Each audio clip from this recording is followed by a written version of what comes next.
அன்புக்குரியவர்களே, ஒரு நாளில் அனைவருக்கும் 24 மணி நேரம் தான் கொடுக்கப்படுகிறது. அந்த 24 மணி நேரத்தை நாம் பயன்படுத்தும் விதத்தை பொறுத்தே வெற்றியாளராகவோ தோல்வியாளராகவோ மாறுகிறோம். நேரம் நிற்காமல் ஓடிக்கொண்டே இருக்கிறது. அதை யாராலும் நிறுத்த முடியாது, ஆனால் பயன்படுத்த முடியும்.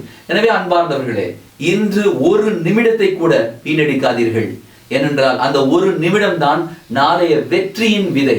நேரம் யாருக்காகவும் காத்திருப்பதில்லை, ஆனால் அதை மதிக்கிறவர்களுக்காக வெற்றி காத்திருக்கிறது. பைபிளை நம்ம வாசிக்கிறோம். திருப்பாடல்கள் 90ஆம் அதிகாரம் 12ஆம் வசனம்.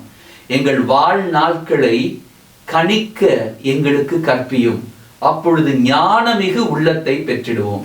எங்கள் அன்பு ஆண்டவரே, உம்முடைய அருளால ஞானமிகு வாழ்க்கை வாழ்றதுக்கு நீர் எங்களுக்கு வகுத்திருக்கின்ற திட்டங்களை, எதிர்காலத்தை, நேரத்தை புரிந்து கொள்கின்ற பாக்கியத்தை எங்களுக்கு தாங்க.